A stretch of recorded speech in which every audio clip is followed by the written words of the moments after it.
ಅಂತೂ ಇಂತೂ ನವರಾತ್ರಿ ಉತ್ಸವ ದಾಂಡ್ಯಾ ಸಮಾರಂಭ ಶುರು ಆಯ್ತು ನೋಡ್ರಿ ನಮಸ್ಕಾರ ರೀಪ್ಪ, ನಾನು ನಿಮ್ಮ ಲಾಗರ್ ಉಷಾ. ಇವತ್ತ ಮುಂಜಾನೆ ಲೌಕರ್ ಎದ್ದ ಸ್ವಚ್ಛಂಗ್ ಜಳಕ ಮಾಡಿ ಮಸ್ತ್ ಅಂತ ತಯಾರಾಗಿ ನಾ ಮತ್ ಶೇಯ ಕೂಡಿ ಊರಿಗೆ ಹೊಂಟಿದ್ರಿ.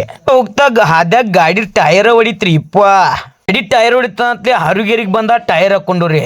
ಟೈರ್ ಹಾಕೊಂಡ ಅಲ್ಲಿ ಹರುಗೇರಿಯಾಗ ಫಸ್ಟ್ ಕ್ಲಾಸ್ ಇಡ್ಲಿ ವಡ ತಗೊಂಡ್ ನಾಷ್ಟ ಮಾಡಿದ್ವಿ. ಅಲ್ಲಿಂದ್ರ ಗಾಡಿ ಕಿಕ್ ಕೊಡ್ಕೊಂಡ ಪವನ್ಯಾರಿಗೆ ಒಂಚಿಲ್ಲ ಮೋಸಂಬಿ ತಗೊಂಡ ಸ್ಟೇಟ್ ಆಗಿ ಪವನ್ಯಾರ ಊರಿಗೆ ಹೋದ್ರಿ. ಇಲ್ಲಿ ಬಂದ ಫಸ್ಟ್ ಕ್ಲಾಸ್ ಊಟ ಮಾಡಿ ತಂಗಿನ ಕರ್ಕೊಂಡ ಸ್ಟೇಟ್ ಆಗಿ ನಮ್ ಊರಿಗೆ ಹೊಂಟಿದ್ರಿ. ಊರಿಗೆ ಬರ್ತಕಂದ್ರೆ ಇಲ್ಲೇನ್ರಿ ನಮ್ಮದು ನವರಾತ್ರಿ ಉತ್ಸವ ದಾಂಡ್ಯಾ ಸಮಾರಂಭದ ಲೈಟಿಂಗ್ ಎಲ್ಲ ಮಾಡಿ ತಯಾರಾಗಿ ನೋಡ್ರಿ. ಎಲ್ಲಾ ತಯಾರಿ ಆಗೈತಂತೆ ಎಲ್ಲರೂ ಕೂಡಿ ದೇವ್ರದ ಆರತಿ ಮಾಡಿದ್ವಿ. ಆರತಿ ಮಾಡಿ ದಾಂಡ್ಯಾ ಸಮಾರಂಭ ಶುರು ಮಾಡಿಬಿಟ್ಟಿದ್ವಿ ನೋಡ್ರಿ.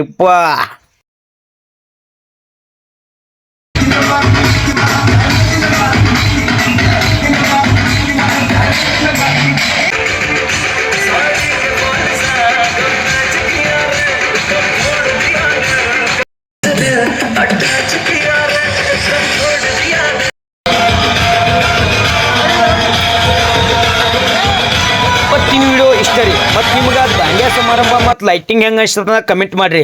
ಈ ವಿಡಿಯೋ ಚಲೋ ಆಗಿತ್ತಂದ್ರೆ ಒಂದು ಲೈಕ್ ಮಾಡ್ರಿ, ಮತ್ತು ಫಾಲೋ ಮಾಡೋದಂತೂ ಒಟ್ಟ ಮರ್ಯಾಕ ಹೋಗ್ಬೇಡ್ರಲ್ಲ. ಮತ್ತು